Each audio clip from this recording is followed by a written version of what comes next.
made that a little better. What's happening, everybody? It's Wednesday night time for another episode of Thrifty Business with Jay and A.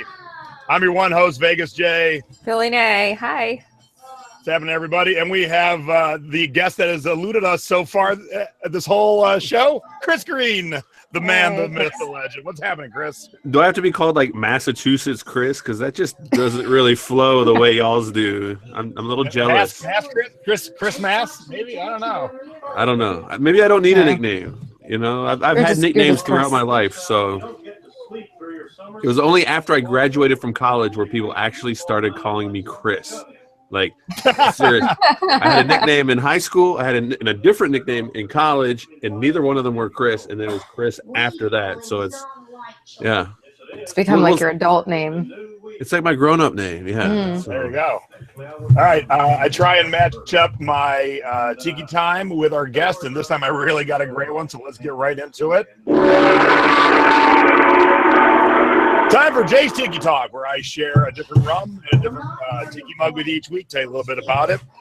So let me tell you about the mug first.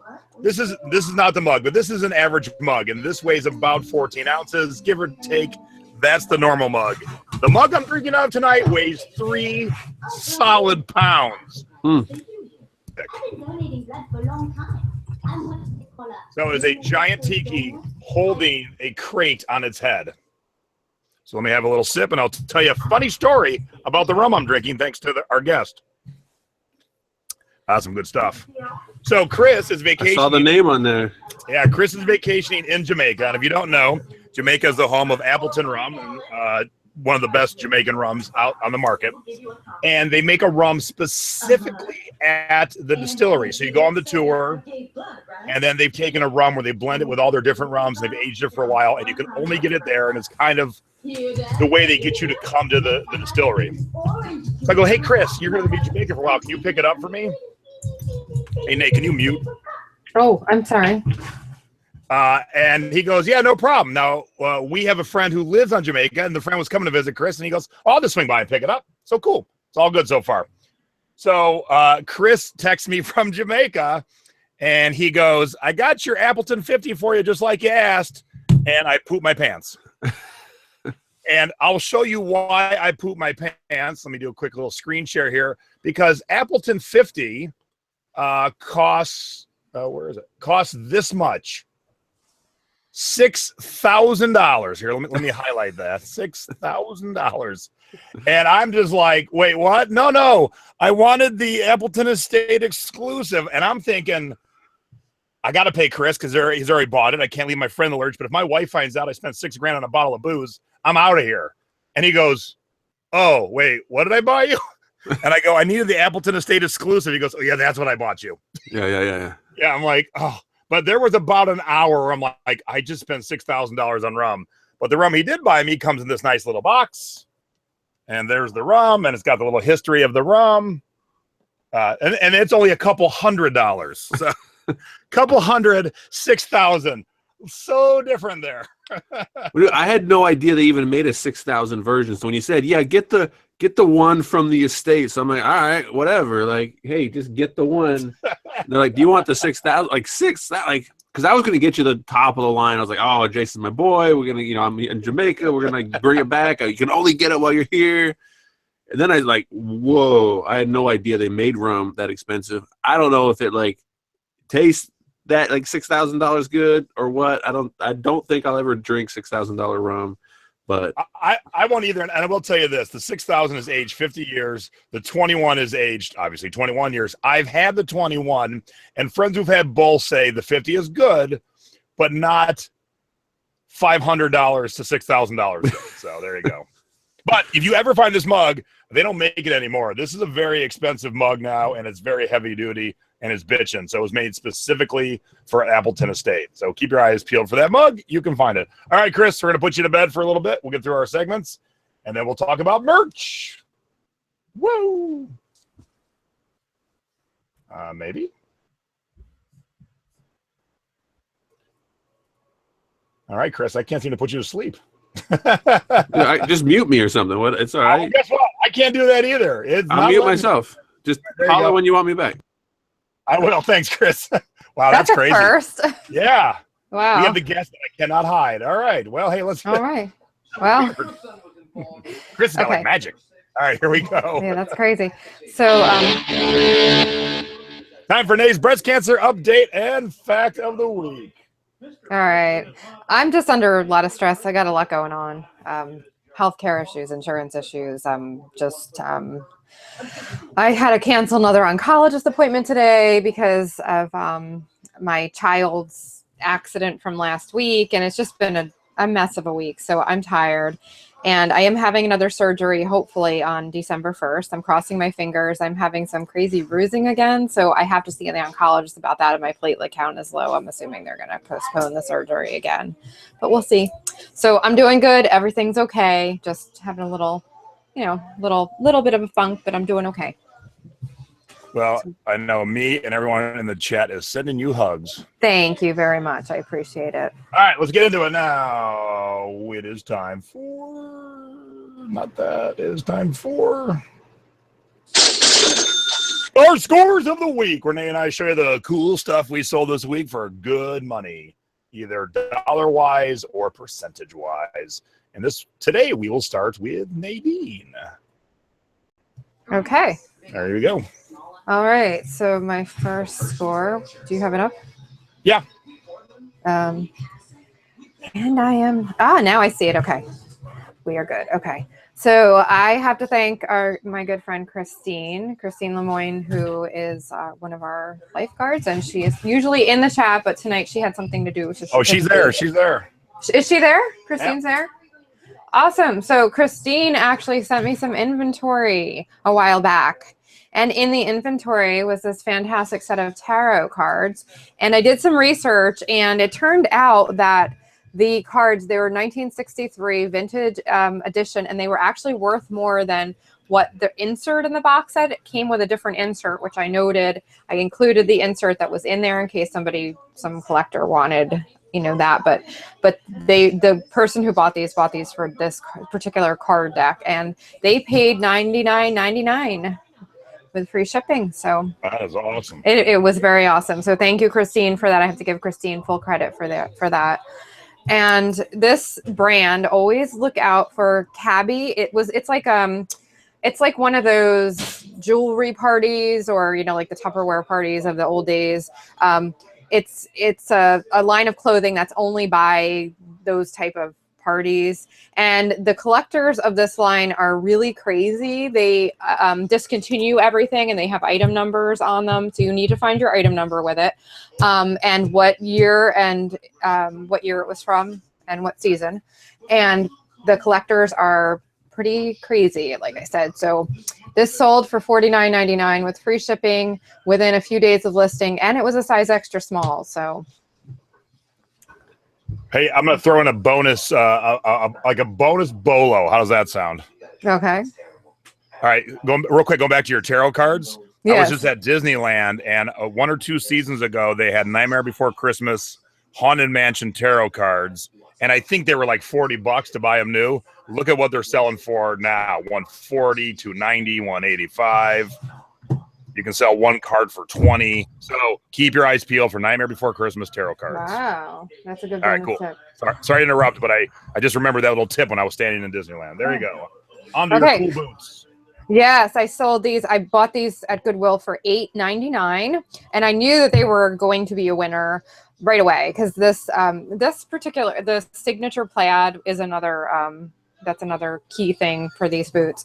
But they're LL Bean, the wellies, they're the rain boots, and I knew size 7 was okay, but it's a pretty average size. So they sold also within, I guess, about a week of listing for $49.99 with free shipping. So not bad. And this dress was another surprise for me.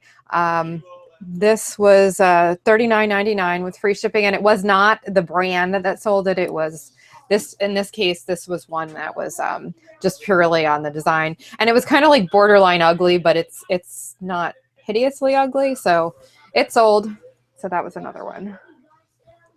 Cool. All right, up to my scores. You're all gonna laugh about this, but I have all my CD collection still up in alphabetical order. I have a collection of 4,000 CDs. That's not the funny part. The funny part is I had way more Spice Girls collectibles than I had space, so I had to get rid of 2 full shelves of CDs. And this, I had some stuff that I had remembered I had autographed when I used to work at Tower. This was one of them. This is a rare version of the album Believe by Disturbed. If you look at this picture, the front medallion is actually metal, so it made it really heavy duty and manly. And there's all the autographs of the band and the little bonus DVD. The autographs of the band usually sell for about 30 to 40 bucks. And this CD, even with a cool metal, only sells for about 15 bucks. So if you ask, you list it high and let it fly, like I always say. I sold it for $79.99. All right, this is your fair warning. You're about to see something a little adult, a little naughty, but it is only a drawing, so keep that in mind. Just giving you a heads up. I bought this T-shirt, and you probably saw it in one of my haul videos or one of my Facebook Lives, but I bought this shirt for $2, and I sold it for 32 bucks, and you too should buy cool stuff like this. It's called Meat Pony, and look at the Meat Pony. Chris is enjoying the Meat Pony. So when you see weird stuff like this, if it's not your cup of tea, it is someone's cup of tea, and I got $32 for a $2 used T-shirt. Speaking of T-shirts, if you remember the story from when Nadine bled at the Goodwill, this is one of the shirts I bought that day for $4 and sold it for 40 bucks. Sid Barrett was a member of Pink Floyd. He went crazy early on into their career. And here's a little side story about Sid Barrett. Sid has passed away not too long ago, but up until that point, David Gilmour and Roger Waters, the 2 leaders of Pink Floyd who have been separated for 30 years, hate each other. And the only thing they ever agreed on after the split was Sid should still get paid because Sid's mother took care of him. He really lost his mind. And that always made me feel a little warmth inside between David Gilmour and Roger Waters. And then this does not look anything all that exciting, but look for cool briefcases, especially ones that hold computers and such. I bought this Samsonite attaché briefcase thingamajiggy that holds your computer for $10 and sold it for $119. So that is a good sale, but it doesn't look all that exciting. But hey, I got a lot of money for it. Oops, and I'm jumping ahead. So let me stop that. Yeah, you're jumping ahead a little bit. Yeah, I got so excited about my scores I went to the duds. Let's get the duds going.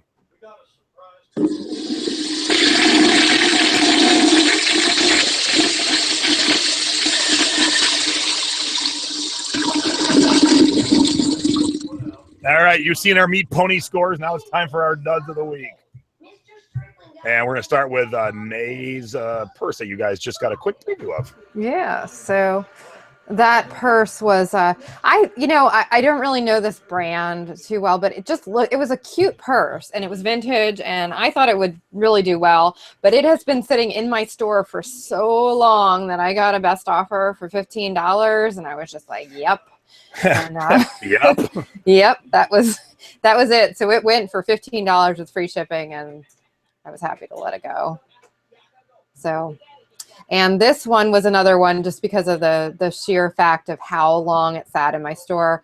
And I thought, the size would have been good, but it's pretty, I think it's just one of those ugly things again that, but it sold for $16.99 with free shipping. So not a complete loss, but it just took forever to sell. So, and that's not a desirable brand. That would have been more for the size, not the brand. But, and I did pick that one up. I do remember by the pound. So that's why I got it. Yeah, it didn't cost much.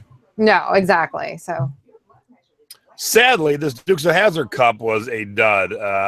I realized after I bought it, it was a whole little set. Like it came with a cup and a bowl and stuff like that. And I paid like, I don't know, $5 or $6. I finally sold it for $15 with free shipping. It did have some marks on that wouldn't come off. So that could be part of the problem. But it was in my store for a while. So once I got the offer, I was glad to take it. Now, I usually show you 2 things I sold as duds. And I didn't really sell many more duds this week. So I looked through my store and I have a lot of duds still for sale. So let's talk about this one. This has been in my, well, hello, eBay, where are you?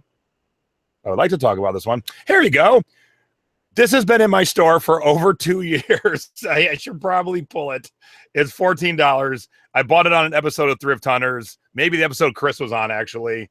But It did not sell. Has not sold. If you are dying for a 1984 porcelain bell, please make me an offer. $10, it's yours. Free shipping. I don't care. maybe I should have had a video of it ringing. I don't know, but what a dud. So there you go. You can easily FOMO that first class, probably. I know, but what a dud. All right, now it is time for Close Encounters of the Thrifty kind. All right, so I'm going to go first here. Thank you. And my close encounter was actually with a class. I had a class in Anaheim last week. And so here is my lovely class. We had a great time. We did not find as much cool stuff as you and I found at our class in Chicago. But we did. Everyone did walk home with stuff that was way out of their comfort zone. We had a nice little lunch afterwards. And I got to tell you, Don is the gentleman in the yellow T-shirt next to me. He was kind of new to this. He quickly signed up for the class, and he learned a ton, and was very appreciative. So everybody was, but I want to thank my class. If any of them are watching, it was a fun class, but I didn't want to just plug myself. So I do have a little bit of a thrifty encounter because I saw the most pimp-ass outfit to go thrifting with yesterday when I was out at Savers. So let me show you that. I did hide his face in case he didn't want to be on my show because he didn't know I was taking his picture. Yeah, so I enlarged two things. He had snakeskin cowboy boots on, Coogee jeans, a leather vest, and a cowboy hat. Now there is a thrifting outfit. Whoa. I have to give him an A for creativity, though. I mean, that was like, I hadn't even showered yet. And that was, wow. That's a pretty. His shoes look huge, too. I don't know if it's I enlarged two parts. I enlarged. Oh, you just said, okay, I missed that part. I was I magnified the shoes. Got it. I see what you did. I see what you did there. Okay. All right, so let me get your picture up here so you start talking. Okay, so there was a guy, I was in line at the Goodwill, and it was my usual Goodwill's long line, and there was a guy who was in a scooter, and like he was, I guess it was a rascal, and he was ahead of me in line. That's the back of him there, and he decided to take the opportunity, with everybody else waiting behind him in line, to argue with the cashier about the ethics of Goodwill, and and how it's not really a charity, and the corporate people get too much, and he doesn't like that, and the whole but the crazy thing was his front basket was filled with stuff that he was buying and giving money to Goodwill. So it was very ironic because he was holding up line buying stuff and arguing with the cash. And she was like, well, I don't have anything to do with that. You can call corporate or something, but you don't have the clerk at Goodwill about that didn't go over too bad. So she was just like, oh Lord. And everybody in line, of course, was getting aggravated at him too. So don't do that. Do not do that to the I fully agree. All right, now it is time for. Oops, not me. There we go.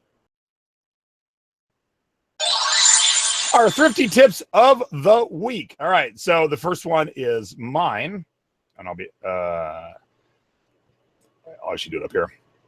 Okay, so we've talked about scarves.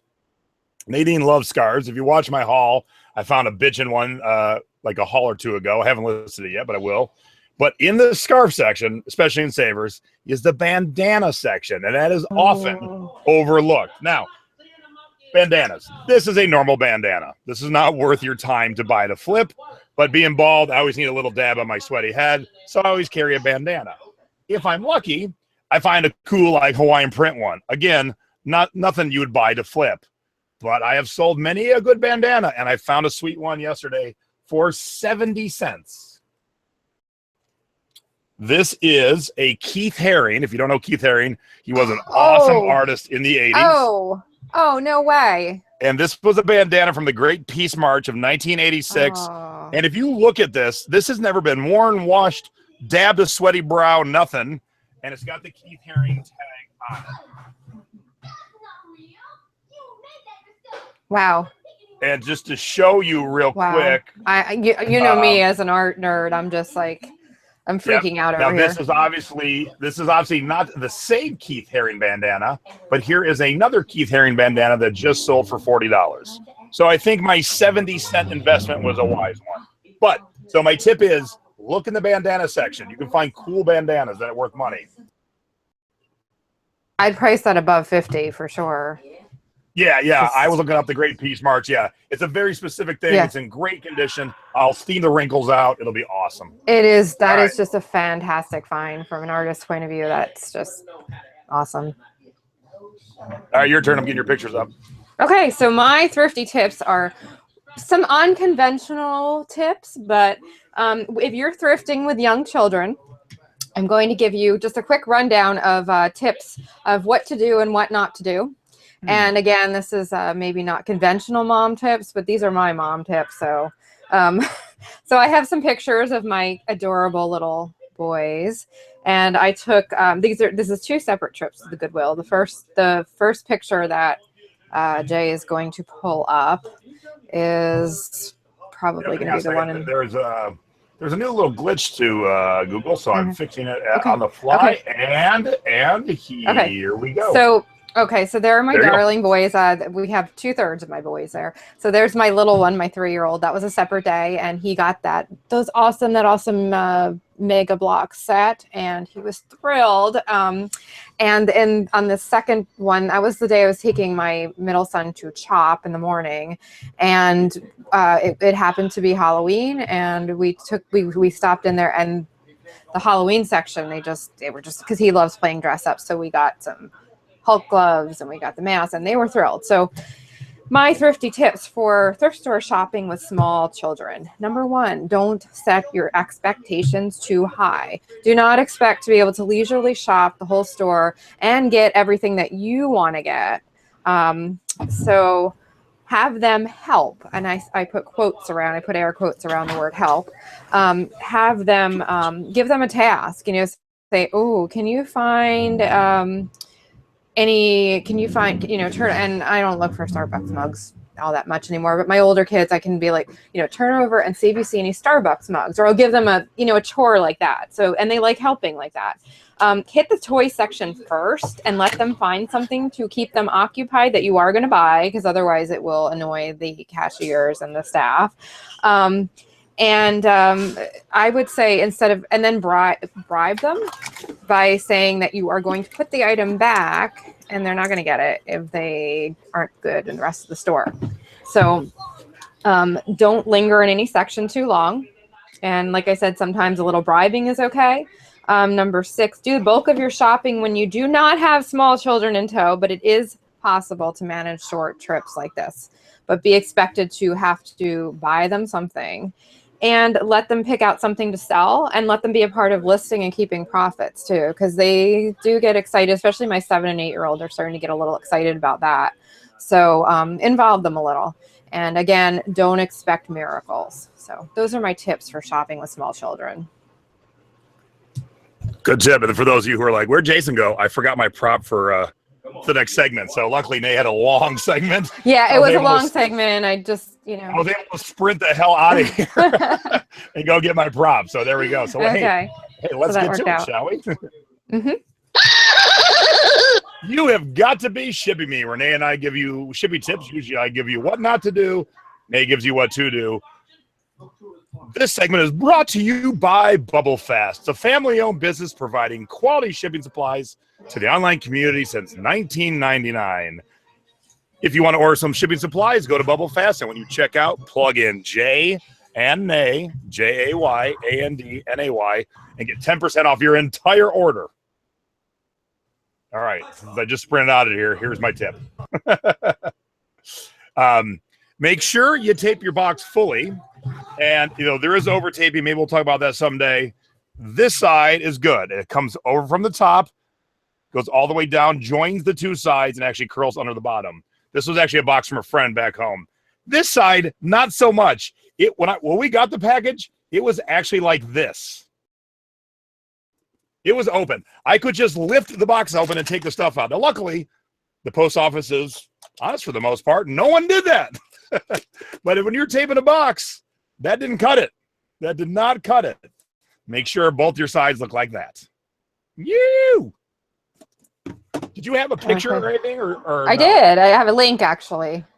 Oh yeah, the link. Sorry, okay, my bad. that's okay. I got the link. So I will start talking. I sold a Dutch oven, which is it's a round bakeware casserole kind of stoneware dish, and it was Calphalon. That was the brand of it. And I don't sell a lot of cooking items like this. It's just not my niche, but when I find them and I know they're going to sell well, I will pick them up. So this one, it was heavy. It was very heavy. And I have 2 tips here. One is use FedEx, use the FedEx Smart Post. It starts out at FedEx, you drop it off at a FedEx location, and it's delivered by USPS.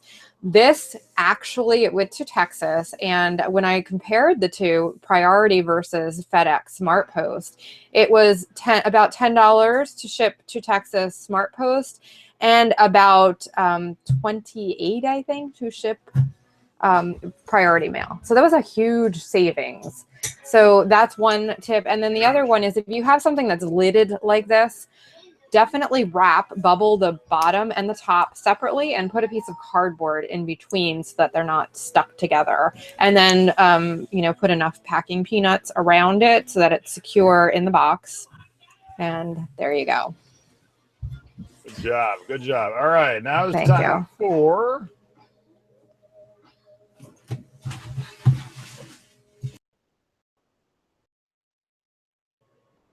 our viewers' 2-minute topic of the week. This week, our topic was submitted by, oh man, I believe it's Wanima. Wanima, thank you. Christensen. Yes. That's a lot of letters, Wanima. Does your name fit in all the boxes when you're filling out stuff? What percentage of your listings offer free shipping and why? All right. So I got us back to our old timer, the good looking one. So let me get that in the box. Boom. Look how nice that looks. All right, cool. All right, let me start it and you are away. Okay. So about most of my items, I was doing free shipping on everything across the board. I've stopped doing that, like that Dutch oven dish that you just saw. The buyer did pay shipping for that because it was a heavier item, and I found with some of the heavier items, buyers will pay for the shipping. So I added on, and it's also a variable thing. So I do calculated. I know Jay does not do calculated, so but I do like calculated shipping, and I will offer free shipping on my lighter weight items. Like I sell a lot of clothing, anything that could go first class, padded flat rate, that kind of thing. I do still do free shipping. I just add it into the cost. But for my heavier items, I have started adding the shipping on, and it's really not affected my sales at all. So I think you know, things are selling just the same, and no one has complained about that. So. I think that's it. And you are selling stuff, apparently. You need to sell something to make money, so that was pretty awesome. Yeah. Wow. It was something I bought as a joke too, and it just sold for like $35. Wow. Hey, guess what, ladies and gentlemen? That'll be a score on next week's episode of Thrifty Business with Jay and A. Just like that. That was funny. All right. Sorry, my sale interrupted the end of your thing there, my dear. All right, here we go. Okay, so I used to do free shipping on almost everything. I build it into the price like we've always taught you to do, like eBay tells you to do. And then I started to experiment. And all my lightweight stuff, and that's most of my clothing, anything under a pound, any CD, I do free shipping on, domestically only. And then other things, heavier things, rare things, I was charging shipping. I was finding that people expected to pay, let's say, $30 for this item and then shipping. And where, you know, when you have free shipping, it puts you up higher in the search. So if you have an item where 50 people have it, work the shipping price into your listing or take a little bit less and do free shipping so you can get it up higher. If you're the only one selling this, you really don't have to pay attention to your shipping. I mean, you still should, but I could charge $100. If somebody really needs this bad, they're just going to have to pay. Now, I would never do that. But when you're the only one on the block selling an item, you can charge shipping and no one will even bat an eye. Wow, you came in early. I know. Good job. I was starting to burp and everything. I was like, whoops. Oh, gosh. Whoops. All right, we got one last segment before we get Chris in here, and it is time for Thrift up your life. Now, when you're at the thrift store, we're always looking for stuff to flip, but don't forget about yourself. And then mine tonight is don't forget about others besides making money. So I'll let Nadine go first because mine involves props. I don't hear you, Nadine. I'm sorry. So mine is, as most of you probably know, I'm a giraffe fanatic. I don't know why. I've just always loved giraffes since I was a little girl. And so I thrifted this awesome giraffe shirt that is, it's actually handmade. It's vintage. And I think I paid $2.99 for it. And as soon as I saw it, I was like, oh, that is so mine. So I love it. So that's my thing there. Yeah, that is awesome. Thank you. So, yeah, that is a killer top. And you being a giraffe lover, I love it. Yeah, now, it was, yes. So I'm always looking for myself. I shop for myself first. That's how I got into thrifting. But I think of others too. We, Stacy, my wife, and I have had pugs since 2000. So for the last 16 years. And our last 3 pugs that we've had have all come from different rescues. And we always take care of the local pug rescue. We send them money. We help raise money. We do all kinds of stuff because people who run rescues is the most selfless work in the world. They deal with a lot of asshole people who abandon their pets, and they take care of them. They get them fixed. And so our rescue runs auctions, like fun stuff. Like they'll do a Facebook auction where you auction off stuff, and then people donate the stuff, and then the money goes to the rescue. So I'm always on the lookout for cool pug stuff. And at Savers one day, I found this little guy sitting on his little pillow and his little buddy laying on his pillow. So I'm always keeping my eye out for the pug auctions so I can help them raise money and pay for any little puggy that got a raw deal on life. So keep your eyes peeled for things like that. If you have an animal, find a local pet rescue in your town and help them out, and that's a good way to help them out. So there. I'm going to now step off my soapbox. Because I'm very much... It was a very good soapbox. Yes, I'm very passionate about helping out animals that get a raw deal in life. That's awesome. All right, let's get our guest in here. Whoops. All right, I just lost my... Hey, it's Chris Green, the man behind Scanpower and Amazon merch. Chris Green, who does not remember taking this picture. It's starting to come back to me a little bit. Was there rum involved? No, we were just out thrifting one day, and I'm like, dude, look at this vest. And I, if it fits Chris Green, it ain't fitting me. I'm like, dude, put this on. Dude, I had a beard, so that was a while back. I haven't been to Vegas in a while. It was. So. Yeah. So welcome, Chris Green. So I would assume most everybody tuning in knows you, but we always have new viewers. We always have new people to my group, to your group. So if you would give us your quick and dirty who Chris Green is version. All right, the absolute quickest version is I started on eBay. I still have my eBay account. We're going to resurrect it, actually. And I went over to Amazon, and I was an early adopter of Amazon's FBA, Fulfillment by Amazon program. And then I needed software for myself as a seller. So I hired a programmer to make software for me. And then I said, hey, this is hot. We need to let other people use it. So me and that developer, Paul Rutherford, we teamed up. That was 7 years ago now. We are still co-founders of a company called Scanpower. And we make apps and listing tools and a lot of sourcing software for FBA sellers on Amazon. So if you're on eBay, you're like, well, I've heard about Amazon. What's this FBA thing? We're over on the Amazon FBA side, helping those sellers source better products and get more for each sale. And since then, I've been pretty intertwined with Amazon because I was such an early adopter of FBA, and they liked what I was doing, promoting FBA, because if you used FBA, then you were going to use Scanpower. And I had some great contacts there, and as different platforms like CreateSpace and Kindle for publishing, and now Merch by Amazon for t-shirts, I've kind of become the all Amazon guy. And it's a very cool kind of thing to do because there are so many different ways you can make money online, whether it's eBay or Amazon or t-shirts or writing or doing video podcasts, like anything you want to do. Pretty much I can give you a way to do it through Amazon, which means you can reach customers and you can help monetize, and not monetize for the sake of monetizing, but monetizing so that you're able to make money and do what you want to do. That's the key. I'm not trying to make everybody $1 million. I just want people to have the freedom to do what they want. And you don't need $1 million to do that. And I found over the years explaining all these platforms to so many people that they just don't realize they're out there. Like there's still people that haven't heard of FBA. Knowing that you can self-publish books with zero cost and zero run, people are like, no, that's not possible. I'm like, yeah, it's been possible. I did it 6 years ago. And then you tell them about this T-shirt thing with Merch by Amazon, and they seriously don't believe me. I tell them how it works. No, that's too good to be true. And I'll tell you a few fundraiser stories where they seriously did not believe me. They thought I was pulling their leg. It's that good. And it's fun to explain, and the people who run with it are making some serious money. Yeah, Chris, how big is the big book you wrote? The one where you showed me the royalty check and I about pooped myself. Oh, 200 pages? No, I got a copy. It's over there. It's 480 pages. It is the largest book that you can self-publish through Amazon. It's like a textbook. It weighs like 2.5 pounds. It'll kill pretty much any bug that you drop it on. Even the big bugs, it'll kill those. It's very big and heavy. And you can publish anything you want. You can publish coloring books. You can publish crossword puzzles. My little boy published a children's book, full color bleed pages, illustrated and all this stuff. You can publish anything.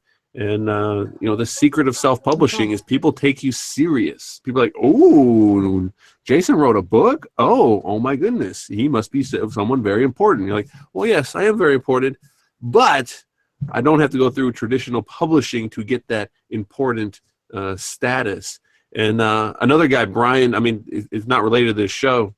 He just wrote a book about Santa Claus and cookies and all this stuff. And I said, dude, just mail a copy to your local TV station. And he did. And they messaged him back saying, hey, that's so great. Would you like to come on and do a segment on our show?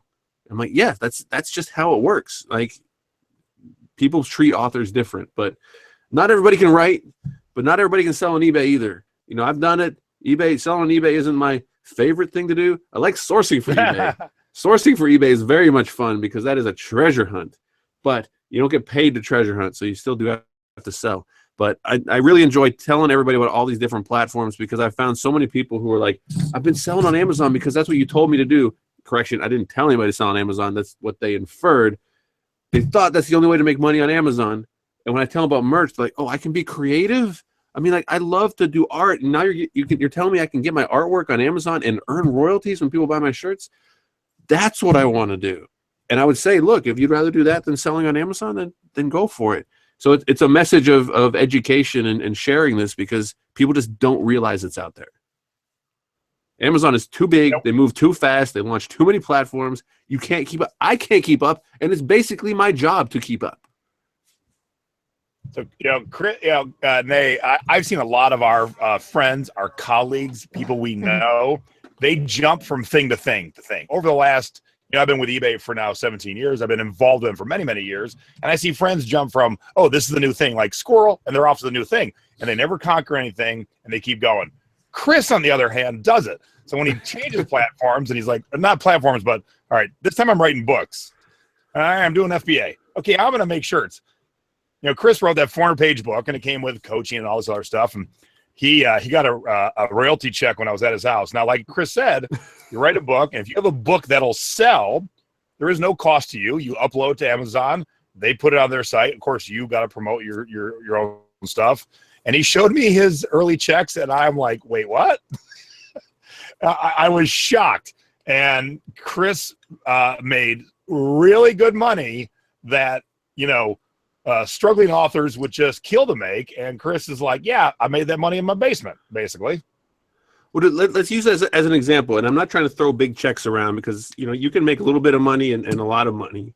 But to do, let's throw out a number. Let's say if you want to make 30 grand in a month, right? If you want to make $1,000 a day on eBay or Amazon, right? Selling physical product, how much inventory do you have to touch and how much do you have to spend?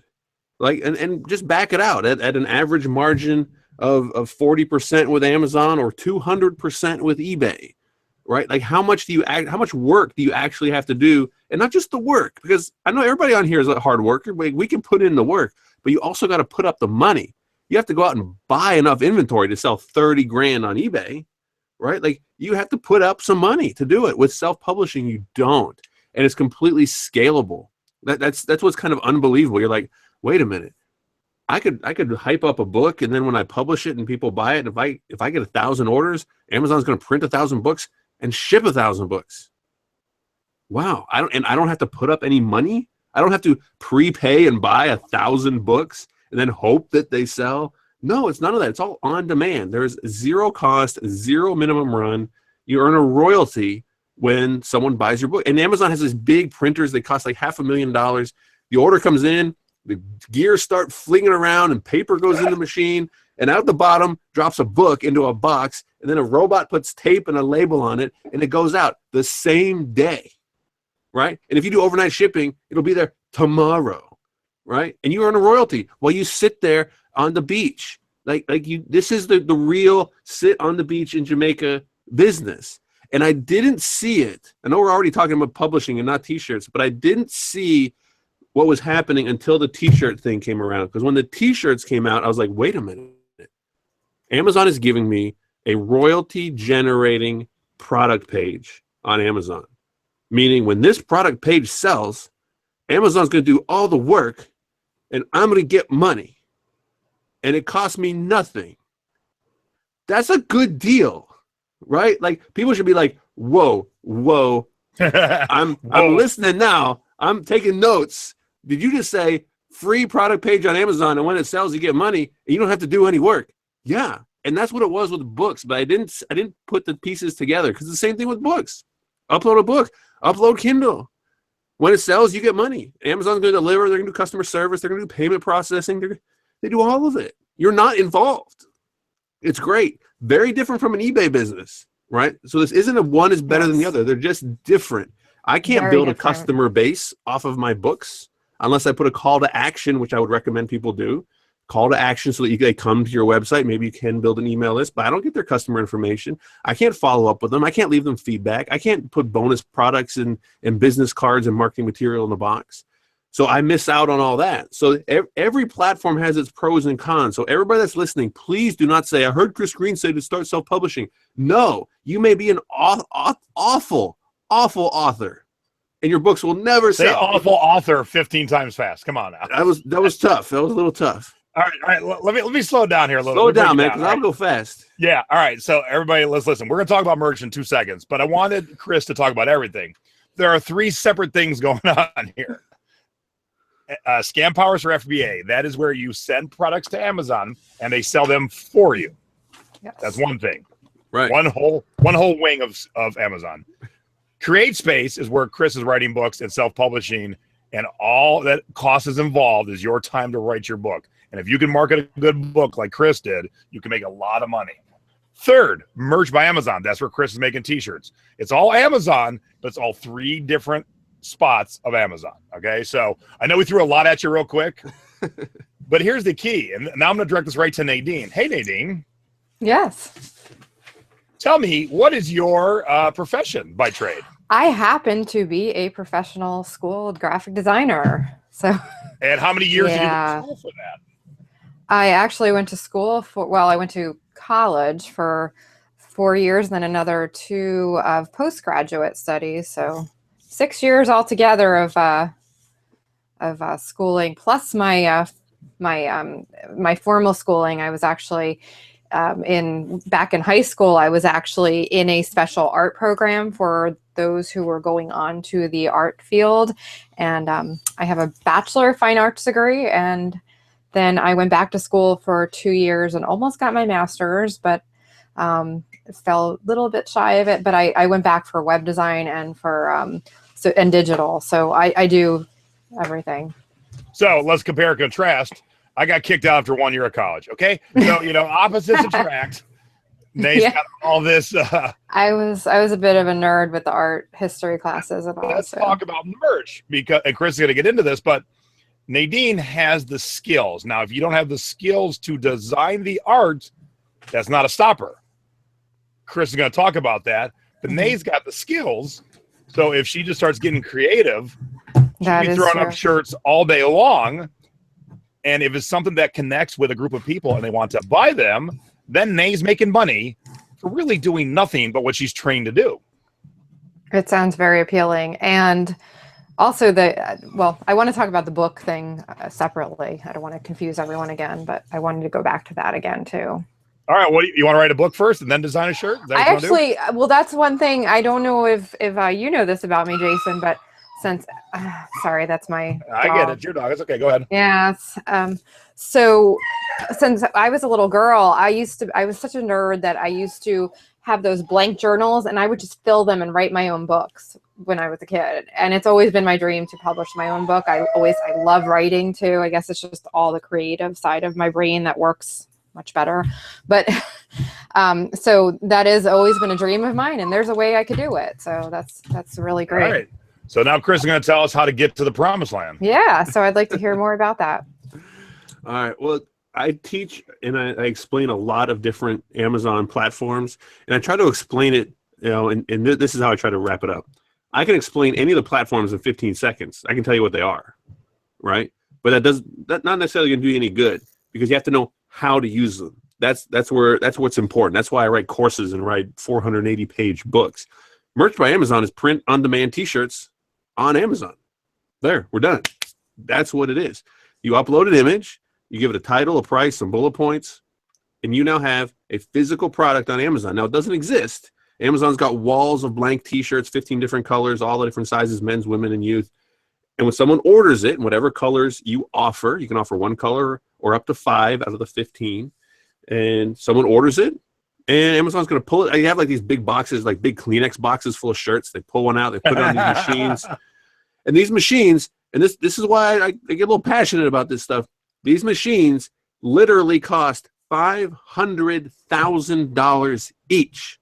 The printers that make Merch by Amazon T-shirts, $500,000 screen print, yeah, each, right? Not just one machine, each. And they have a football field-sized warehouse full of them. They take 3 people to run at a time. They run them 3 shifts in a row every single day.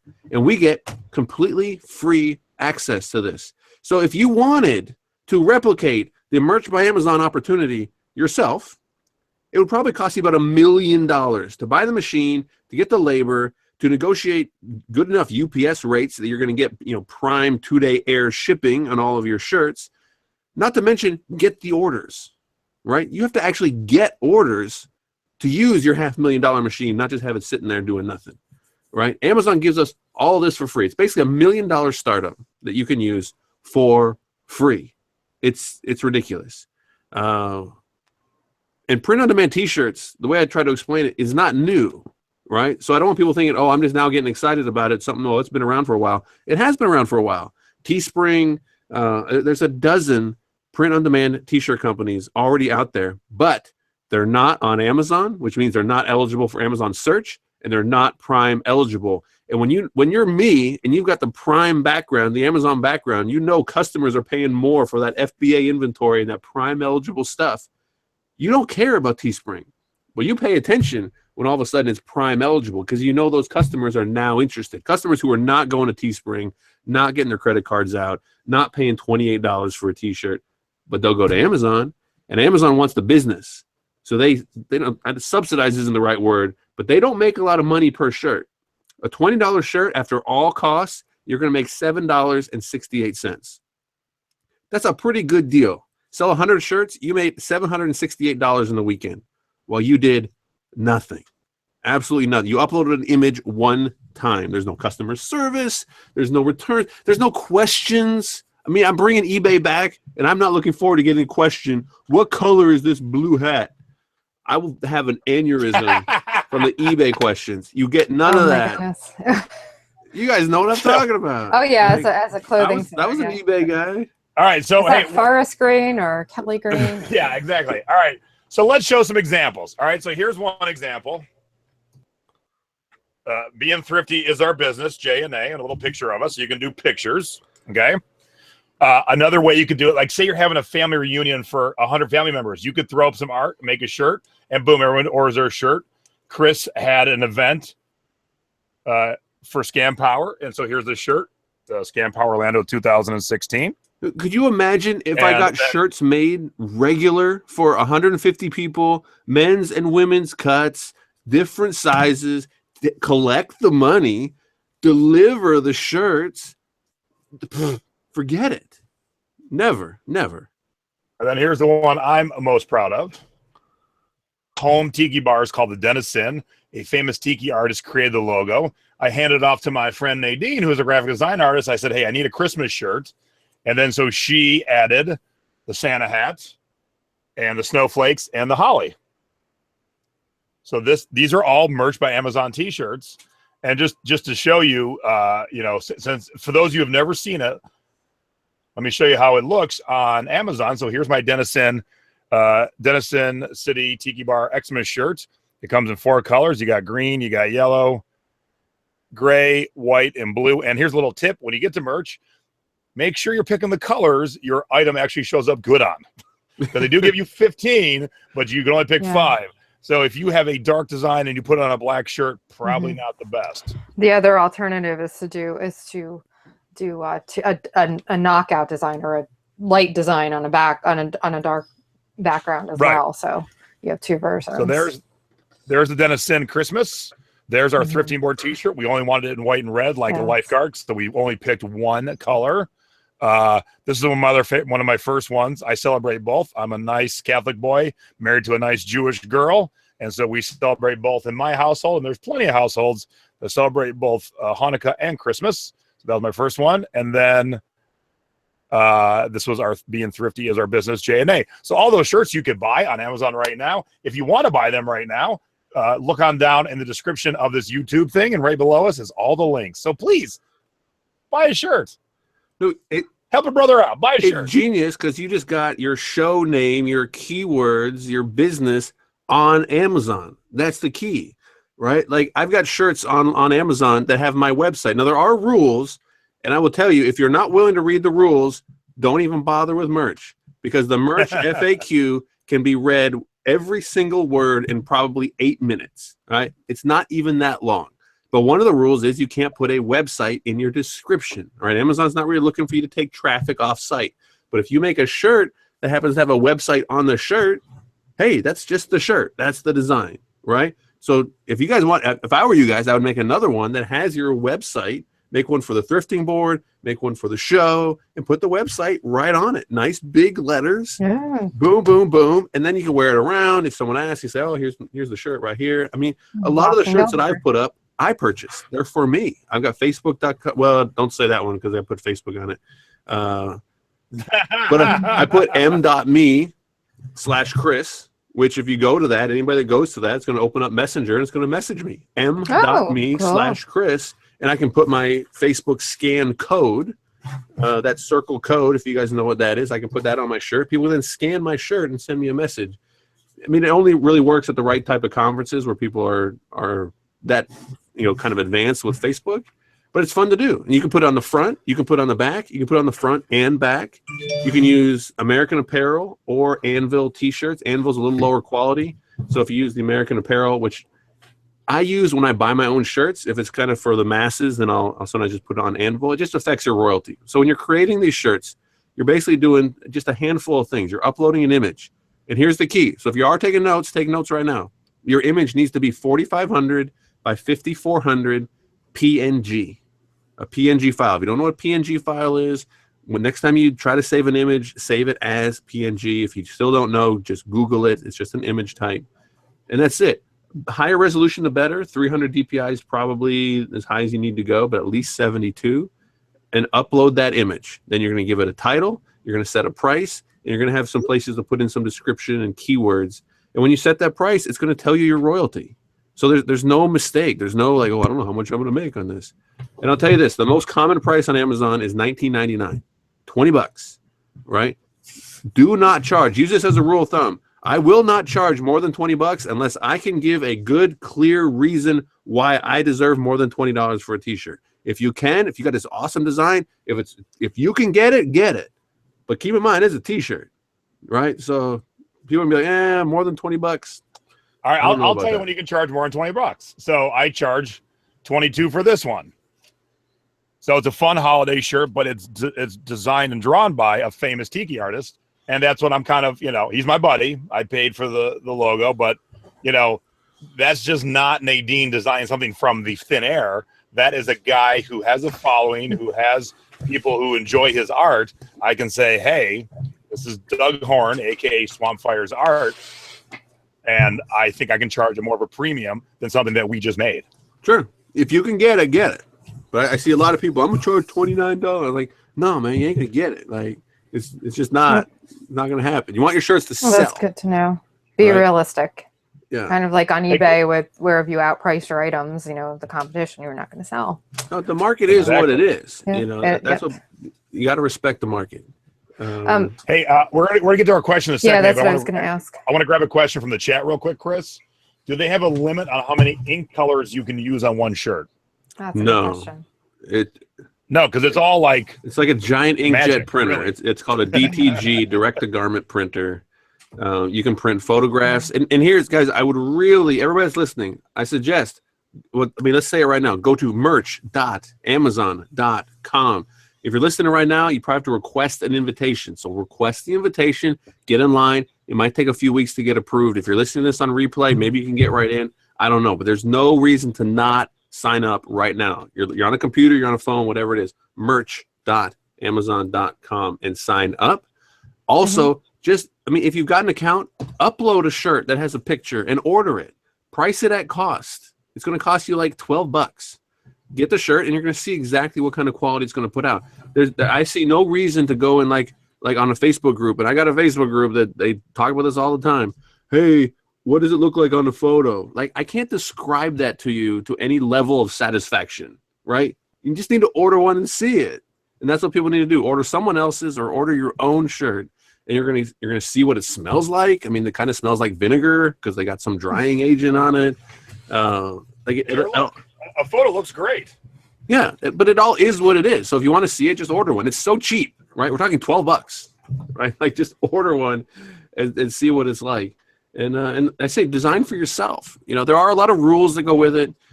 When you start, you're only going to get 25 slots. If you make stuff that doesn't sell, Amazon's going to take it down after 60 days. Please don't get upset at Amazon. Actually, thank Amazon for cleaning up your account, because if your stuff hasn't sold after 60 days, it's not going to sell after 60 days. All right? Like, you made something that didn't sell. It's okay. No one's mad at you. Upload something else. All right? And you're going to get better at it. And I know a lot of people, they don't have Nadine's design background. And I know the psychology of people who are going to listen and be like, oh, but Nadine has such a great design background and I don't. So I'm not going to be good at merch. That's a bad attitude. There's no better word for it. That's loser attitude. And we want you guys to have good attitude, because you guys can learn. There are apps out there. I've made videos on YouTube where you can simply use an app on your phone and design a pretty good Merch by Amazon shirt. And you'd be surprised how many shirts in the most popular merch shirts are simply text-based designs on trending hashtags and silly stuff like that. And I'll give you another tip before we get to the questions. Another website of mine, completely free, merchresearch.com. If you go there, you can search all the merch t-shirts. You can see what's selling, and you can say, like, hey, Chris was right. So many of the top t-shirts are simply text-based. I can do this, and you can learn. YouTube Photoshop. Just go on YouTube and look for Photoshop. How do you do a gradient layer? I don't know. Go on YouTube and search gradient layer Photoshop. I actually have the Photoshop app on my iPhone, and you can do some pretty amazing things just with the app. I mean, see, Nay, here, I just had an idea. You could actually you could do some videos and bundle a course how to do your own designs. Boom. Boom. Chris is not. So not only could you hire Nadine to do your designs, Nate could have a course on how to do your own. Now, look, I have no skill in this market, and I don't want to watch Chris's videos because I have no time. But what I have, my videos are fire, dude. What I have, the most don't have, is a great friend in Nadine who can do this. So we haven't implemented it yet. But I have a phenomenal idea that I think will sell a ton of t-shirts to the tiki-loving community. And it's a big community. And so if you can't get to that end point, if you can't do the art and you got the idea, you find someone like Nadine, you hire them and go, hey, because if you have an idea in your head that they'll sell 10,000 shirts, the cost for your graphic designer will be negligible based on how much money you'll make. Right, Chris? Yeah, and if you don't believe in your design enough to pay a designer 30, 40, 50 bucks, then who cares, right? Like, because I mean, say it's 50 bucks. I mean, if you go to an online designer, even if you're going overseas, 50 bucks will get you some good work, right? I know people hear about Fiverr. What can I get for $5? You're gonna get crap for $5. I'll tell you right now. You will get crap. You could get a text-based design if you're that lazy and you don't want to learn. I can be honest. The amount of work that goes into a good design is worth definitely at minimum $50. Yes. Yeah. So and $50, it's $7.68 royalty. You have to sell what is it? 8 shirts? Is it 7? 7 shirts. If you don't think your design is going to sell 7 shirts, then maybe you need to think of a better design, right? Like you gotta put down that $50 bill a few times, and sometimes you're going to lose. It's all right, because the wins are going to make up for the losses, and you're going to get better, and you're going to get better, and you're going to get better. And there's just so many ways. You know, I know we're going to get to the questions. We'll get to the questions, but while we're talking about Nadine, I think it's important to bring up this. There's 3 ways. There's 3 ways to think about this. And I know this is an eBay audience, and you guys might be like, what Jay and they, where'd they find this guy? We want to talk about eBay. Guys, the information you are learning about Merch by Amazon is very valuable, and I would call it near exclusive. Merch is only 1 year old. I guarantee if you go to every single person you interact with for the rest of the week, you won't find anybody who's even heard of Merch. This is valuable information, and you now have it. If you're listening live or you're watching a replay, you now have it. And there's 3 ways you can make money with this. You can make merch shirts. You can make some designs. You can throw things up. You can learn Photoshop. You can do all this stuff, and you can start earning royalties yourself. Or you can start teaching people, or you can start partnering with places. I have gone, and Jay, you need to do this with your pug rescue. I can't believe you haven't done it already. I've gone to my local youth soccer club, my local library, and said, look, you guys need to have a shirt up here on the wall. You need to have shirts up here on the outside of your soccer facility that say, we support or proud supporter of Rehoboth Youth Soccer League. And underneath an Amazon link, and says, every shirt you buy, we get $7 to help kids. And every shirt you buy to help support the Rehoboth Library, we get $7 every time you buy a shirt. And put them up. And it was the old ladies at the library. And I can say old ladies at the library because they're friends of the library, and they're stereotypically run by little old ladies. Everybody knows that. And I talked to them for 20 minutes trying to explain this. And they were like, but what's the catch? I'm like, there is no catch. I just want to help you. You're my local library. They're like, but what's in it for you? I'm like, there's nothing in it for me. I don't want to make money off you guys. I just want you guys to put a shirt on the wall and start making some money. And they're like, but how much does it cost? I'm like, it doesn't cost anything. I'll even design it for you. I'll even buy the first shirt and put it on the wall for you. But how much does it cost? It's a good fundraising opportunity too. Because I'm very passionate about donating to breast cancer organizations, so you could do something like that as well if you have a fundraising plus merch is a stone cold winner, because we live kind of out in the country, but people still come door to door like for school stuff. And then you guys, I'm sorry you heard this story before. They came by and sold us a pie. Like, here, give us $12 for a pie, and we're gonna bring it back later. And they never came back, right? And like, I don't think they did. They didn't steal on purpose. They probably forgot, or they lost their form, or whatever it was. But imagine if they came door to door with a flyer or the great looking image that says, "Hey, this is our shirt. It's everybody can wear this shirt. It's like a unisex design. It looks great, right? It's a good looking shirt.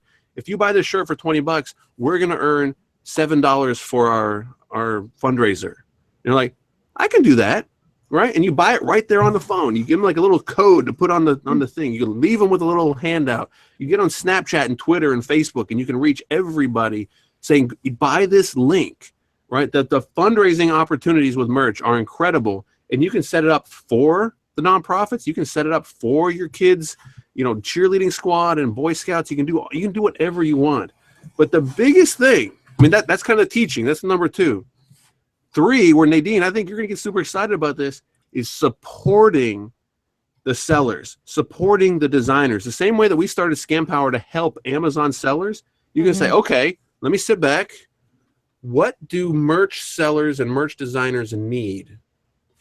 They need graphic packs. They need font bundles. They need things with commercial rights that if I make them myself, I can grant to them. I have a platform. I can make YouTube videos. Here's how to install my fonts into Photoshop.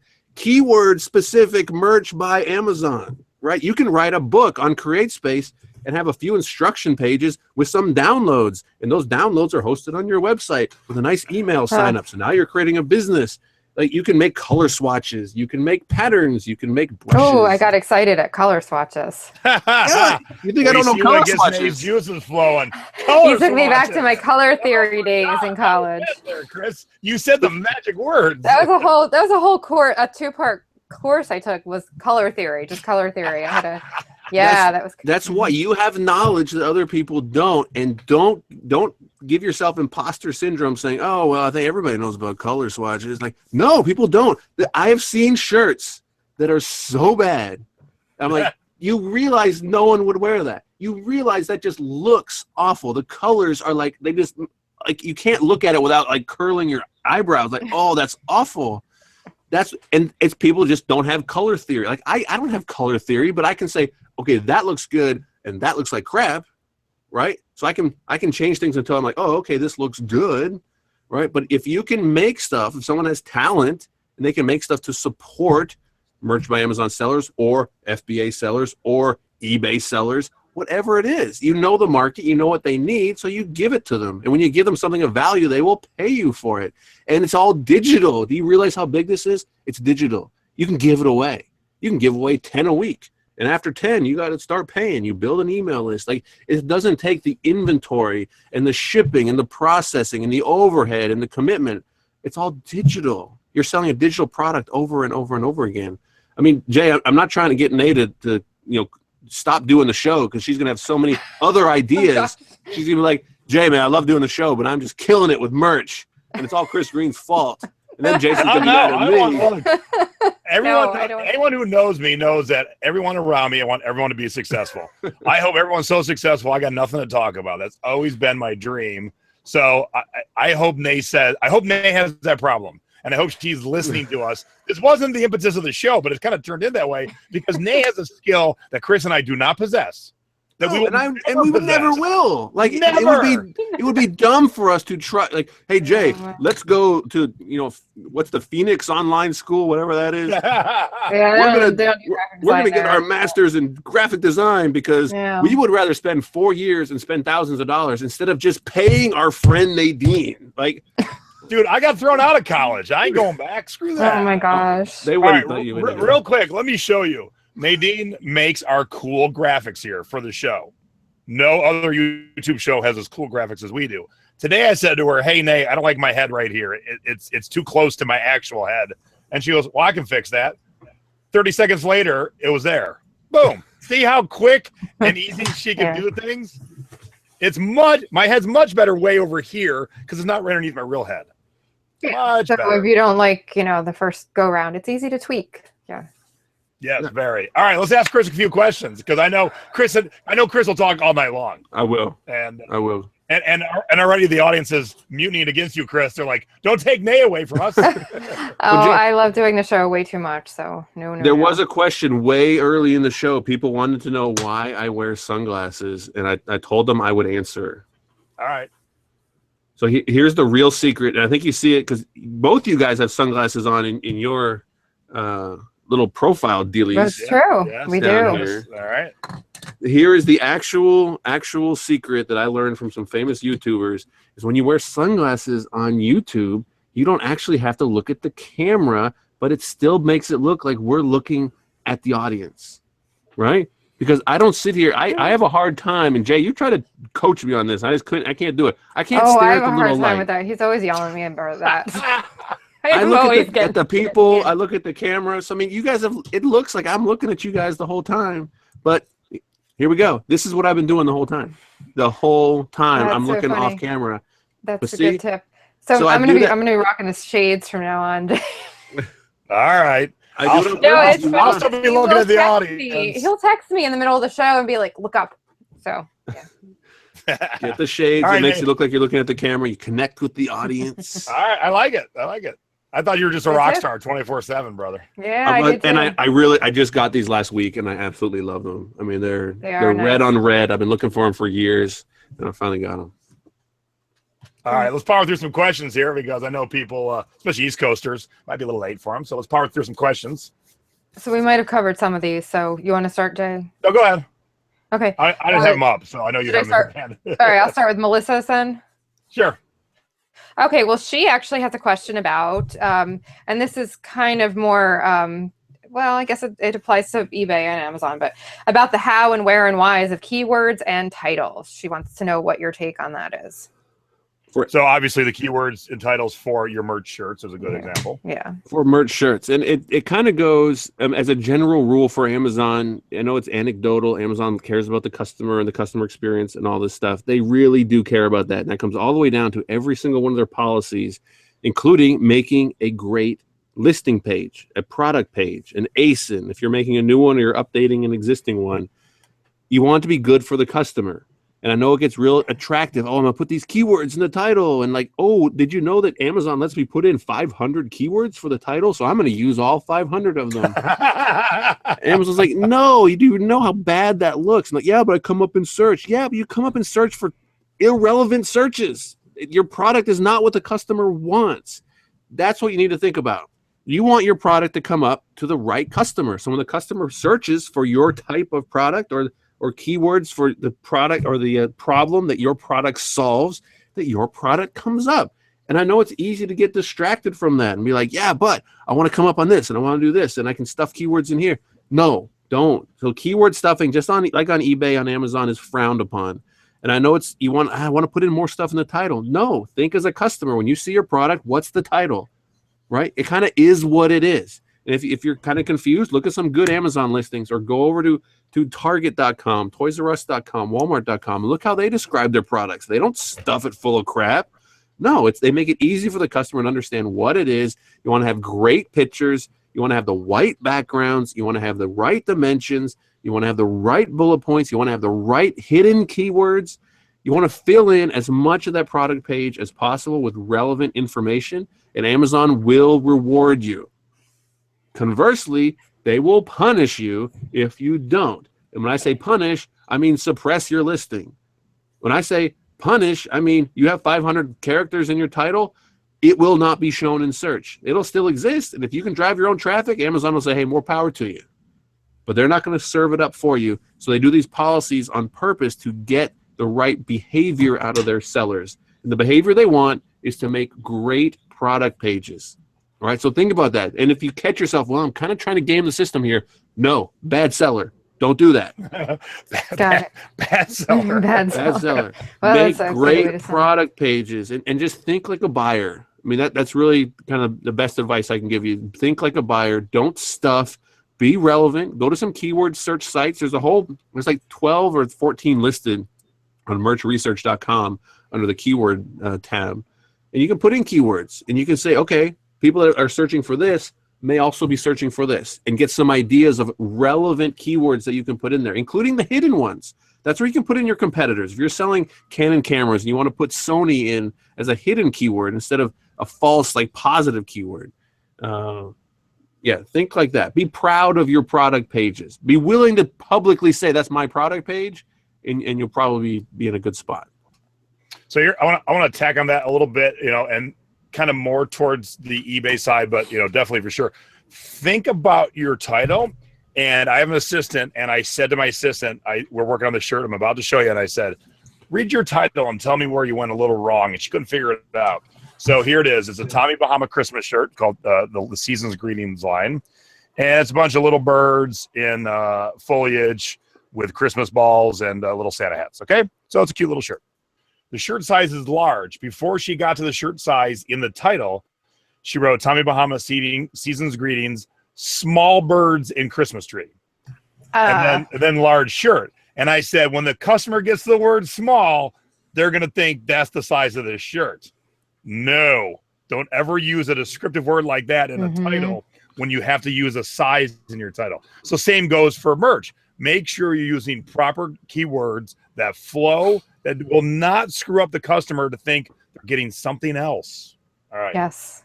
All right. Good. Next question. Okay. All right. Let me look at the questions here. Hang on. Next question is from Lynn Hudziak. Yeah. Oh, I know Lynn. Yeah. All right. So we're jumping ship a little bit from merch here, Chris. Her question is, what are your thoughts on the recent changes with Amazon restricting more and more brands and charging big prices to get approved for those brands? So we're switching gears, and this is Amazon FBA. And so Amazon has, they're very picky on who can sell what stuff, and they get more picky as time goes on. And why do they get picky? My assumption is people abuse things and do dumb stuff. Am I right? They absolutely abuse things. And Amazon, just like I said before, they put rules in place and policies in place and fees in place. Everything that Amazon does is to get the behavior out of the sellers that they want. All right. And I know it sounds bad, especially coming from me, but Amazon does not care about us as sellers. They don't. When I say they care about buyers, customers, they do. And I used to think it was kind of lip service, like, yeah, sure, whatever. I've been to Amazon headquarters enough times. They live it. They absolutely live it. Customer comes first. They will ban a big seller in a heartbeat if they do something that would negatively affect the customer experience on Amazon. Now, restricting brands, I think a lot of brands, they really didn't understand what was happening with Amazon. Of course, you've got the retail and online arbitrage things going on where they're like, how did you get a hold of 800 Furbies? You're not authorized. I've never seen you before. Therefore, they must be counterfeit. No, they're not counterfeit. I just rented a truck and I drove all over the Northeast and bought Furbies for 3 days. They're like, they just don't believe that exists. Like they don't even know about third-party marketplace. They don't know about retail arbit. They don't know about any of this stuff. So they fuss and they sue and they do all these things. And Amazon's, some of these manufacturers have a point. They only want to offer a warranty from products purchased from authorized distributors. And am I an authorized distributor buying from Walmart and selling it on Amazon? No, sorry, I'm not. So Amazon wants the customer to have full warranty on some products. It's going to affect different products differently. Some of the bigger brands that are more susceptible to counterfeiting and inauthentic claims. Warner Brothers was the big one with DVDs. It was price point stuff. So Amazon put rules in. You have to have invoices for DVD sets over $25 because who counterfeits DVDs under $25? Nobody, because there's not enough money in it, right? It's priced. No one's bootlegging Speed on DVD, right? Like Hey, I saw that movie. Oh my gosh, it's a great movie. You picked a movie that they saw. And Sandra Bullock, right? Yeah, Wildcat. Yeah. So okay. But they are bootlegging it on VHS, Chris. I would believe that. I would believe that. So they're putting policies in place. They're putting fees, and the good sellers that have authentic merchandise that are following all the rules really should almost applaud this. They should be happy because I'm an economics guy, right? I'm not a designer and an artsy. I'm not Nadine. I'm economics, and supply and demand on Amazon. No matter what the sellers do, demand for product stays the same. So if sellers go away, meaning the quantity goes down, right? The supply goes down and demand stays the same, price goes up, right? So the sellers that stick around as there's a little house cleaning of all these bad sellers should be like, yeah, this is awesome. We got rid of all our crap competitors. Now we're going to all make more money because the demand is not just not going away. It's actually increasing on Amazon. So it's just changing. The policy just came out. Was it yesterday, Jay? I think you told me about it, where the CDs are now going to require. November 4th, I think, or 3rd. So it's been almost a week. But yeah, if you were selling CDs and you've ever sold any, or if you have any listed, you got grandfathered in automatically. But they're restricting CDs, and so we need to now learn for our new sellers how to get unrestricted to sell CDs on Amazon because there's quite a bit of money to be made. And although, yes, there are bootleg CDs, it is not nearly as rampant as bootleg DVDs. So we were going to be working on that. So yeah, we'll get help for that. Lynn, I know we've been following each other for a while. Another email that I just got today, this afternoon, talks about in March of 2017, Amazon is going to let sellers have the new buy box in books. And that is... I just saw that, yeah. That is huge. And that's a whole other show that we could talk about. Imagine Create Space where I can buy my own books, and now I can FBA buy box through Amazon. Not just because before I couldn't get the new buy box. I was only on the side. Now I can get new buy box, meaning I can include one-time redemption codes. I can include DVDs. Nate, you could include DVDs of your artwork. The only way to get it is to buy from Amazon. You're going to get, and you control, it's only your supply. No one else can get your book. And I say this because Amazon is constantly changing, and you have to pay attention to the rules. So it is a little different from eBay, where, I mean, Jay, correct me if I'm wrong, but I would say you can treat eBay like a hobby. You can send it, you can sell your stuff, you can ship. If you don't ship the same day, it's okay. Amazon's not. Amazon is pay attention to it everyday business. And it wasn't always like that, but it is getting to be like that.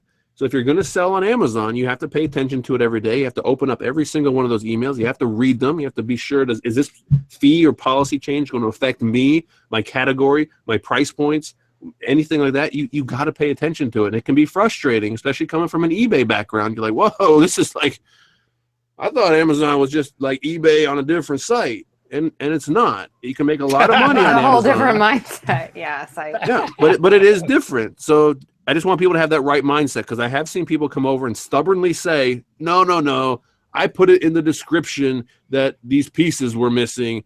It's okay.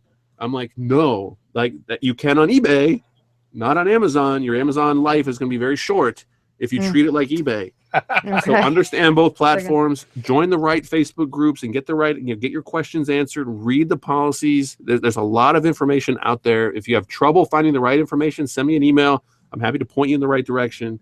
But so Lynn, you got to pay attention to all the details, and it's only going to be good for the sellers that stay the course.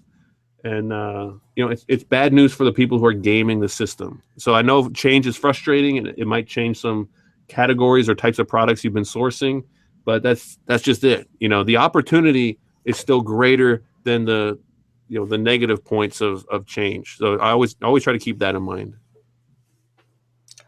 Let's hop back into merch with a question from Grace. Go ahead, Nay. How does Chris get his designs, his ideas for designs? Does he go for text only or mainly graphic? Does he make his own t-shirt designs or outsource? That is a lot of questions, actually. That is a lot of questions.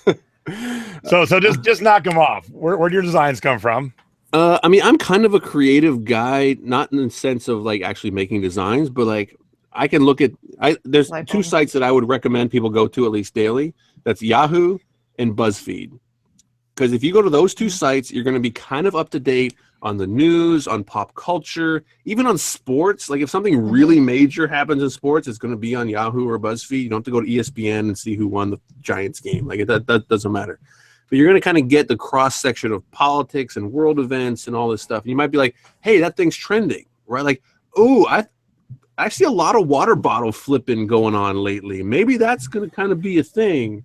And you can see what's kind of happening and say, you know what, that would make a great shirt.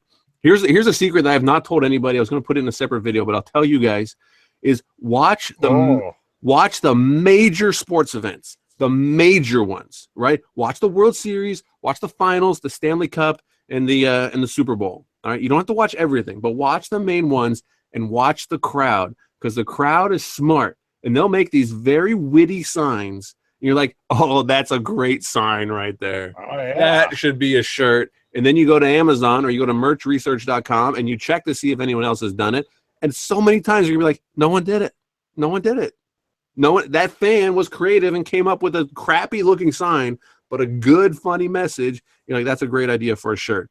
And I don't say that to copy, but use it as inspiration. So, I mean, when people are using the C from Cleveland because they're putting it in the different signs for the shirts and all this stuff, they're using the C for Cubs during the World Series. There were some great ideas. And you could see it like, oh, that is a good idea. I should do something like that. So no copying, but inspiration. Be like, that's a good idea. I see what they did there. I see the play on words. And don't use logos. All right, so like I have to have all these disclaimers all the time. But and today, a little over half the country is happy, and a little under half the country is very pissed off. But along those same lines, you'll see signs in protests and stuff like that. That yes, if that's the angle you want to go, political, now's the time. The country is so boily. Where, like I said, half are very happy and half aren't. So if you've got the creativity to come up with what one side would wear, now's the time, man. This happened today. I went to yahoo.com and there's an article about a trending hashtag called "Not My President." So all the people that are upset saying No. Donald Trump's not my president. They're making hashtag not my president. And I think there was either one or two different designs on merch by Amazon for that keyword, right? So you can make one just hashtag not my president, right? You don't even have to use Donald Trump or Hillary Clinton's name, because there are a few rules with celebrities and politicians, and Trump's like both now. So it's like, well, where does that kind of stand? But you can make not my president hashtag shirts and put them up. And then you can go on Twitter and you can reply to every single person who's been hashtagging not my president and be like, yeah, he's not mine either. You could be pro-Trump and be like, yeah, but he's not my president either. It doesn't matter, right? You can either make money selling like stuff supporting your candidate, and at the same time make stuff supporting the other candidate. And you can make money on both sides. I don't care. If you don't want to do that, then don't do it. Yeah, I'll walk both sides. I don't care. Like it's no thing. So I mean, and that's just off a Yahoo article today. I mean, like these come up every single day. This isn't a political discussion. I'm not discussing what side's good or bad, but this is a great example of there are so many ideas today in the press, online, that you could say, oh shit, there's a shirt. Hey, Nay, here's $50. Whip me up this design, throw it up there, have it up at the end of the week. People are still talking about it. Get it out there. Chris said use social media to push it out. And there you go. You're making money. Dude, that deplorables shirt, the basket of deplorables. I guess Hillary Clinton said something at one point. If someone made a basket of deplorables shirt, it went #1, not just in the clothing, not just in t-shirts, in the entire clothing category on Amazon. We estimate they sold 5,000 to 10,000 shirts in one day, not to mention as many other ones as they sold every other day. At the price point they were at, it was a $5.13 royalty. So if you sold 5,000, you made 25 grand in one day for doing nothing. You didn't ship 5,000 orders. You didn't print 5,000 shirts. You did nothing. You uploaded an image. And if they sold 10,000, they made 50 G's in one day. That is very possible. That can, and now that you got to get lucky on something like that, but you can make shirts that sell 3 a day, 4 a day, 18 a day. You can't like, I'll make one next week. You can't do that. No, but I mean, you can make. If you're going to be on top of what's happening, it's got to be that moment. So you got to get it up. You got to be the first to the end and go, here you go. Here's a shirt. Oh, everyone wants a Doug Horn Christmas shirt. Boom, I got it. There it is. Do it. Buy it. Dude, I'll give you guys 2 more awesome tips exclusively for your show. If you go to merchresearch.com and you put any keywords in that little search box and hit that green button, it's going to show you all the Merch by Amazon shirts that have those keywords. So go there and put in I love in quotes. That's it. And you're going to see all the shirts ranked by relevance, which is mostly going to be best selling, of what people love. And people love to wear shirts. I love pugs, and I love Philly, and I love this. People love everything. And you can see which ones are actually, you can see which ones are popular, right? I can say, oh, there's an I love giraffe shirt. Wow, it's selling really well. And I think it looks like crap. So I'm going to make an I love giraffe shirt that looks really good. And you compete, right? And if you can make a better shirt, and you earn the business. Go for it. If you make a crappier shirt, well, guess what? That first crappy shirt's gonna win. That's just it. So that's number 1. Search for I love in quotes, right? And the other one is makes me happy in quotes, right? So you see everything. Wine makes me happy. Yoga makes me happy. Running makes me happy. Pugs make me happy. These are just 2 big, huge categories of shirts. People want to wear stuff that show off what they love and what makes them happy. And you can find them all for free. Hey, just I had an idea. I think it'd be a very small window, though. A small amount of people. Rum that Chris Green picked up for me in Jamaica makes me happy. Think I can sell a lot of those? You sell probably 1, maybe 2 if Stacy buys one. All right, look, we're at the hour-and-a-half mark. I want to ask Chris 2 more questions. Then we're going to let you guys all go off into the night. Let me, hey, Nate here. I want to ask Lynn's next question. Then you can end with Kelly's last question. All right. Well, I got a special offer for everybody at the end too, if you want. All right, don't leave. Actually, Nate, you ask Kelly's question, Kelly Johnson's question, then I'll ask Lynn's to finish. Okay, and my dog is being really loud right now because I hear. Okay, so Kelly's question is, what sort of tools does Merch provide sellers for design? 0, absolutely none. Yep. I recommend the Over app. Their website is called Made with Over. If you just search in the iTunes or the App Store for Over, O-V-E-R, it's a yellow icon. It might not be the first result because it's a pretty generic name. And You can use the right dimensions for merch. You can export the right file type for merch. You can import your own images and fonts that you've purchased rights to into Over. I've made a bunch of videos. I've got a whole playlist on how to use Over, which I can direct everybody to with my special offer. So I like Over. If you have an iPad Pro, I like Procreate. It's pretty incredible. I've been playing with that with the pencil. But the Over app is not available for Android. So everybody's listening, if you have Android, I believe in the Over app enough that it is worth getting an iPad. All right, I'm not trying to get into the Android versus iPhone and make you switch carriers, none of that. Go buy an iPad. The cheapest one is $269 just for the Over app. And if you end up not using it and like, yeah, I tried merch, it wasn't for me, you can still sell that iPad for like $220, right? Like iPads hold their value. You'll be just fine. But it's the cheapest way to get into this. But yeah, merch currently does not offer any tools. Although I forgot I even made this. I made an online designer. You can go to merchdesigner.com/editor, and it's a free editor. There's some clip art that we put in there. You can use the text. You can switch stuff around, change colors. It's pretty basic, but it's completely free. If you don't want to buy Photoshop, that's my last option I would recommend. Photoshop is $10 a month. There's unlimited now that resources. It went cloud, it's so much better. Oh my goodness. It's cheap. It's everywhere. You can log in on 2 computers at once, and it's seriously $10 a month. If you guys don't have $10 a month for merch, then maybe wait a little while. So let me just say, it used to be like a couple $1,000s. Yeah, like it is so good. We have it so good. All right, I got one more question, then I'll let you give your offer. Because this is important for those who have never done merch or even create space, writing a book. From our good friend Lynn Hudziak, how are returns handled? Customers send back to Amazon and gets refunded. How does that affect the shirt designer? So someone buys this shirt and doesn't like it for cut or whatever and sends it back to Amazon. What happens to my royalty? Currently, I think they don't do anything about it.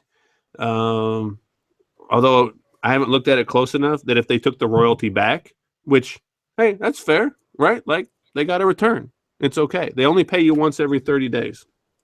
So I haven't tracked it in terms of, oh, I sold one and then like they took my royalty back. I'm just thrilled to get a check from Amazon every month for doing nothing. Right. So for doing nothing. But that's the thing. Like what, it doesn't matter. I mean, Lynn, we're friends. You're the best, but really, who cares? Right. The answer to that question doesn't matter. They're either going to take the money back or they're going to let you have it. The answer to that question should not, hinder your excitement about merch or slow you down or make you like think twice about it. No, merch is still the greatest opportunity that I have ever seen because of its simplicity, its zero cost barrier to entry, its unlimited scaling. It's the best opportunity because more people can have success with merch, I believe, than could have success with FBA. Being a seller on FBA and committing to inventory and spending money and running the numbers. I know I've talked to more sellers than anybody in the past 5 years. It's not for everybody. The people that it's for make good money doing it, but it's not for everybody. Merch is for more people. Is it for everybody? No, I won't make that thing. Like some people it's not for. They're just never going to get it. They're not going to enjoy it. If there's no enjoyment, they're certainly not going to stick with it. For some people, eBay is their thing. That's what they enjoy. That's what they're good at and all this stuff. But I just believe merch represents a bigger opportunity for more people than anything that I've ever seen. So I don't get caught up on what happens to returns. I don't know. Maybe they turn them into rags or they shred them or I don't know. It doesn't matter. I'm just glad I don't have to deal with it. Right? Third world countries are running around with the Scanpower 16 conference T-shirt. Yeah, like upside down logo on the back of the shirt. Send it. Like, who knows? They make mistakes. Not every shirt comes out perfect. I'm sure they have a ton of them. So all right. So we've ran so long, Nate had to take our dogs out. So you knew that would happen. Give us your special offer for those who are listening. And we will thank you very much. Thank you, everyone, for staying with us. This is a passionate topic that Chris loves to talk about. I love it too. I don't use it nearly as much as I should, but I have made good money on the few things I've had designed for me, and I enjoy getting those checks. I really do. It is very easy because I got the ideas. I hand them off to the person who does the design. I throw them up on Amazon. That's it. I'm done. Done. Done. Give me the checks. It's only going to get bigger and better. Right now, it's only USA. Only USA. We got Canada. We got UK. We got Germany. We got Spain. We got Japan. We got global. This is going to go global, and it's not just T-shirts. Right. I was saying, and more products are coming. More products are coming. I can't tell you all the details, but I know the products that are coming, and they're sick. They're incredible. These things are coming.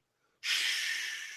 Right now, it's just T-shirts, but it's not called shirts at Amazon.com. It's called merchandise, all kinds of merchandise, global. This is the smoke weed. I mean, sit on the beach in Jamaica business for real. Computer internet connection, and you can build a very large successful business. So my special offer for you guys, I have a course on Udemy, and I've got an extension that is really going to help you do some online research. You can do some one-click trademark searches. You can do some one-click merch by Amazon searches. You can search social media and all these other sites. I normally charge $10 just for the extension, and I think I charge $20 just for the course. If you guys are listening, I'm going to give them both to you for free. Both for free. And I'm going to keep it super simple. Just email me. Email me at chris@merch.co. Not com, co. chris@merch.co. Send me a message, say, hey, what's up? I saw you on the J&A show. Hook me up with your special deal, and I will send you a link to the course for free and a free link to the extension, not the paid link, so you can get started with merch. That's the best deal I've ever given. I usually make them buy the book or something, and then I give them something. I'm just giving your audience it for free. All you got to do is email me, and I will email you back maybe tomorrow. It might be the next day, but I will email back everybody that emails me from the show with that special offer. Oh, that is beyond generous. So thank you, Chris. And I forgot to promote my next thing, which cost $7. So I should have probably done that before Chris gave away a freebie. You don't want to follow my offers, man. Yeah, I know. But I want everyone to know that tuned into my webinar last week. Why ain't my shit selling? Why ain't your shit selling? We did have a little bit of technical hiccups. For the most part, it was pretty good. But what I did was I redid it. I recorded it sitting here by myself, and I did the whole thing. So we're going to play it next week. If you got it last week, you can watch again for free, and we're going to do another live Q&A after the event. If you didn't sign up last week for the $7 webinar, here is your chance. And there is a special offer within that webinar that you have to attend the webinar to get. A lot of people took advantage of it last week. So if you go to bit.ly/JasonWebinar, this will take you to the site. It's only $7. Get signed up now. We're doing it next Wednesday, the 15th at 8 p.m. You do not have to be there live, but if you are, that's when we're going to do Q&As right from the audience. So make sure you sign up. I'm going to be talking about why your stuff isn't selling on eBay, because that is the number one thing I hear in every Facebook group but mine. Why is my stuff not selling? So, and I will have links to that on my personal page, in the Thrifting Board, and everywhere else. All right, Chris, dude, this is one of our longest shows we've had in a while, but I know you're passionate. It was a great show. Everyone should try their hand. Look, everyone's got an idea in their head. Everyone's got a story to tell. You should be making a shirt, writing a book, doing a YouTube show, making a podcast. There's something in you that no one else has, and you should put that out there, whether it's art, a written word, spoken word. Do it. You might not find your audience at first, but if you only find 2 people and you reach one of those 2 and it changes their life in some way, you've done a good thing. So figure it out. You know, it's not just about making shirts and making money from E&A, but buy our shirt, please do. You could do things for charities and tell your story. You know, one of my stories I've always told is I almost lost my arm. And because I almost lost my arm, Chris and I became friends. Nay and I became friends. I do this show. I had a TV show. If I didn't almost lose my arm, I wouldn't have none of this. We wouldn't be talking tonight. I wouldn't have these 2 awesome friends down here. I'm glad I had a problem. And you never know. So that's my story, and I like to tell it. So find your story and tell it in a way that maybe could A, change a person's life, and or B, make you some money. Bonus. With that, I say thank you and good night. Thank you, Chris. Yes. Thank you. We'll do it again. See you guys. Bye-bye. Have a good night. Real quick. What? Being here, Nate and I are doing a thrift haul, 9 a.m. tomorrow morning. Oh, That's free. Tune in. You too. 9 a.m. Pacific.